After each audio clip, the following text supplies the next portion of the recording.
Hi, this is section 4.7 for Math 980, and we're talking in this section about,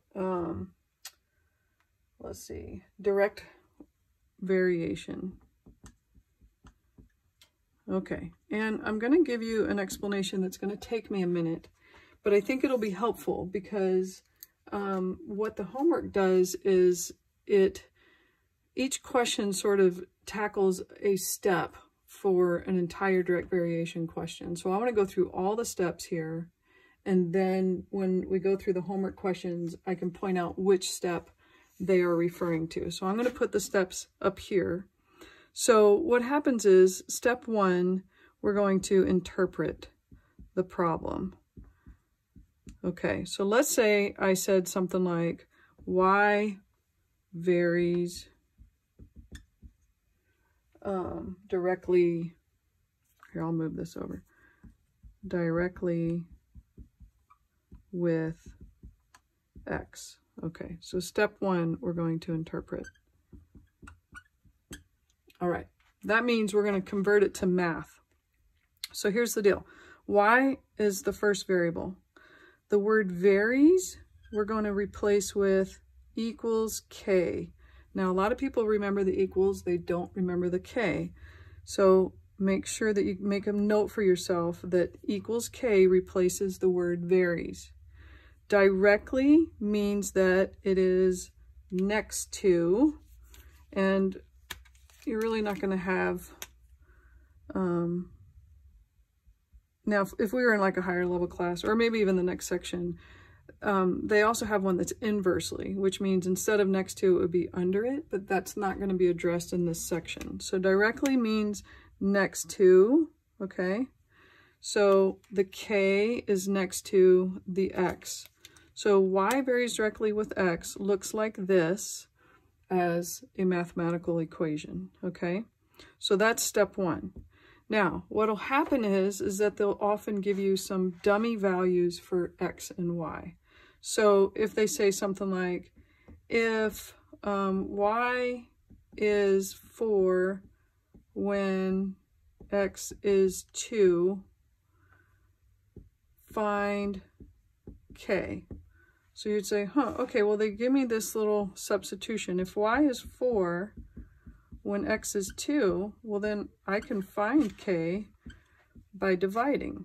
So I get k equals 2, okay? This is called the constant of variation. And we often use the letter k for that, okay? So step 2, we substitute values for the variables to find k.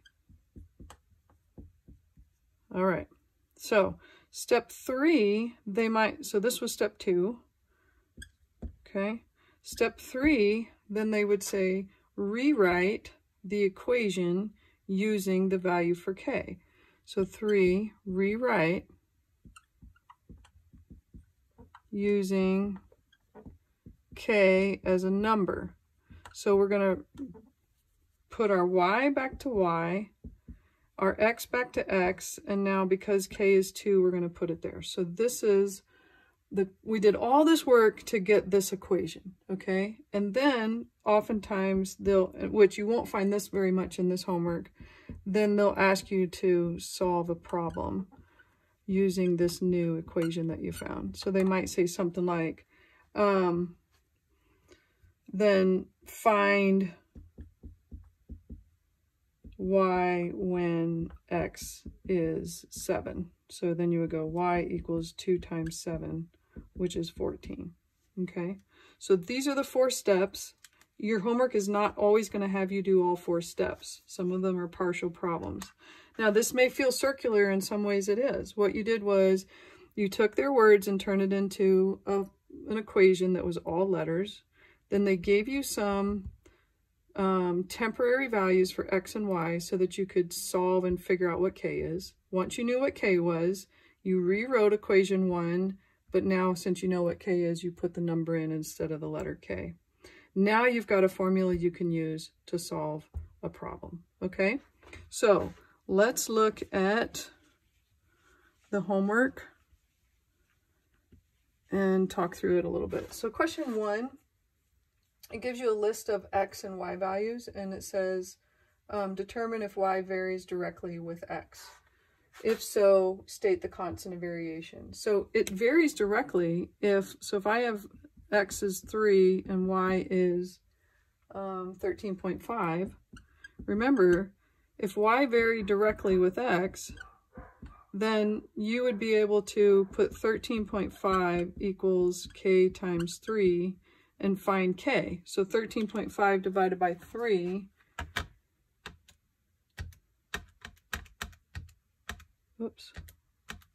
is 4.5. So k is 4.5. Okay, now they give you this whole list. So the next one is 4 and 18. So what you have to do is show that you get the same thing each time. So 18 divided by 4 is 4.5. You can, try several of them. Make sure you don't get one that's not working. So the bottom one is 8 and 36. 36 divided by 8 is 4.5. So if everything gives you the same answer, then there is a constant of variation. And the answer for k is 4.5. So that's how, for that problem. So that's how you would solve number 1. Take all the y values, divide the x values, and see if you get the same answer. So on problem 2, it's the same type of thing. When I took my y values and divided my x values, I did not always get the same answer. So therefore, the answer was no. It's not a, y did not vary directly with x. So look at number 3. Well, number 3 is graphical. So here's the deal. If I have an equation, y equals, let's say k is 3x. If I graph this, this would mean that my y-intercept is 0. From 0, I go up 3, because this is like 3 over 1, and over 1, and I will have a straight line that goes through the origin. So here's the deal. If the line goes through the origin, then the answer is yes, y does vary directly as x. If the line does not go through the origin, then the answer is no. So on my number 3, it did not go through the origin. The origin is this point here, 0, 0. Mine was like here, so the answer is no. Okay, now on question 4, mine did go through the origin, so the answer was yes. Then I needed to tell them what k was. Well, k will be the slope. So I think this is one of the most difficult questions because you have to really blow that graph up, find a very specific 2 points, and count your rise over your run. Let's say my run was here. So let's say I went 1, 2, 3, 1, 2, then, and it was 3 up and 2 to the left, so that's a -2. So my slope from one point that I definitively see to another point is my k, okay? And the reason that I had to find k is because the line went through the origin. All right, let's look at number 5. 5 just wants you to write the equation to describe the variation. They say use k for the constant. So h varies directly as s is what mine says. So notice what they're doing here. They give you h varies directly as s. All they want me to do is this piece. H varies is equals k. Directly means right next to it, I put the s. And that's my answer. That's all I'm doing. They only wanted me to do step 1 on that question. Let's look at number 6. F varies jointly as M and S. F varies, now this is the first time we've seen the word jointly, as M and S. So jointly is the same as directly. It just means I have 2 letters next to it. So F is F, varies is equals K. Jointly means I've got 2 things coming, M and S. That's my answer.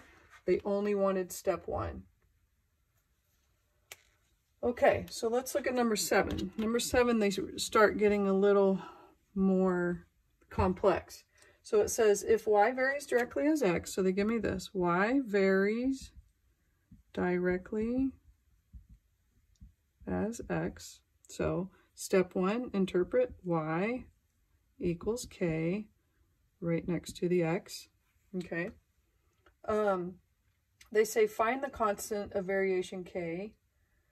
That's the next step. And they tell me that y equals 0.6 when x equals 0.8. So these are some temporary substitutions. So I can go 0.6 equals k times 0.8. So I put the y value in for y, the x value in for x, and I'll solve this for k. And they want it as a fraction, so you can use your calculator, switch it to a fraction, and you end up with 3/4.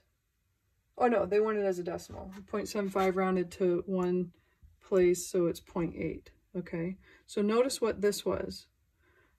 This was step 2. They didn't say do step 2, they said find the constant of variation, but that is what step 2 is. That's the constant of variation. And then they say write the direct variation equation. Write the direct variation equation. So what are they asking me? They're asking me step 3. So I'm going to go back and rewrite this one, y equals, put my numerical value in for k, and leave the y and x as variables. And this is my answer for that last part. So they wanted steps 1, 2, and 3, and they used words to indicate that, not necessarily talking about the steps. Okay. All right, let's look at the next problem. So now I'm on number 8. It says, suppose J varies jointly with G and V. So it tells me J varies jointly with G and V. And then it says J equals 2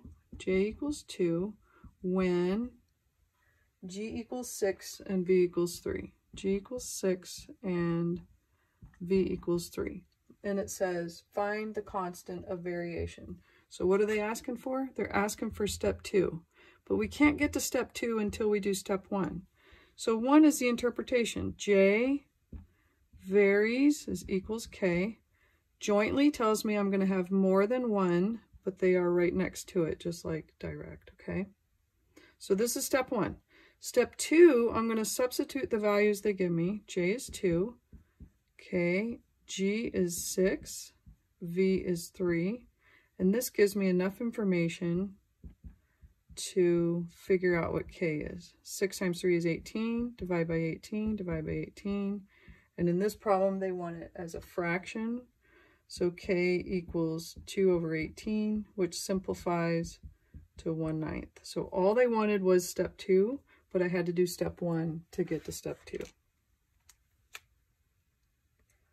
All right, 2 more questions. Let's look at number 9. So 9 and 10 are story problems, so you've got to pull these things out of the story. So 9 says the pressure exerted by a certain liquid at a given point varies directly. What vary directly? The pressure. So I'm going to just jot this down. Pressure varies directly, and I'll keep reading, varies directly as the depth of the point beneath the surface of the liquid. As depth. So I don't need all the other fluffy words they give me, but this is basically what they say. Pressure varies directly as depth. So I'm going to use P for pressure. Varies is equal K. Directly means right next to it. And for depth, I'm going to use D. So this is my step 1. What they said then was the pressure at 50 feet is 100 pounds per square inch. So the pressure is 150 pounds per square inch when the depth is 50 feet. So these are my temporary substitutions. I'll put those in. 150 equals K times 50. And this allows me to find K. So my K is 3. Okay? Now they don't tell me to do this, but so I just did step 2. I found K. Now I'm going to do step 3, which is to replace K with the numerical value 3. So P equals 3 times D. That's my working formula. The last sentence says the pressure at 50, no, I'm sorry. What is the pressure at 20 feet? So the real question at the very end is, what is the pressure at 20 feet? 20 feet is the depth.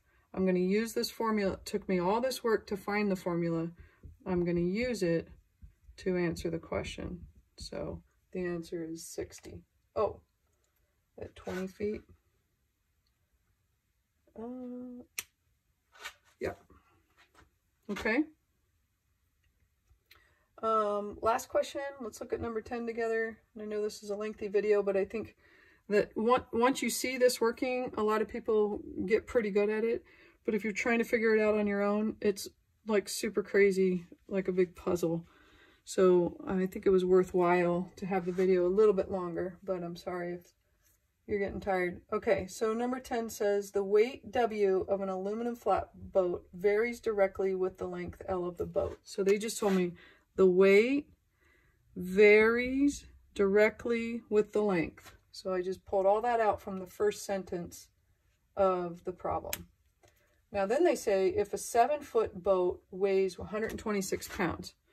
So when the length is 7 feet, it weighs 126. So this information came from the second sentence, well, the first clause of the second sentence. I'm going to use it to find my K. So if I divide by 7, I get K equals 18, I think. I'm going to take this value of 18 and upgrade my equation. W equals 18L. Now I'm ready for the last fragment of the question. Then what is the weight of a 14-foot boat? So what is the weight of a 14-foot boat? So they just gave me a length of 14 feet, and now I can just times it by 18, and I get my answer, should be 252. And that's it. Okay, good luck with that. I'll talk to you later.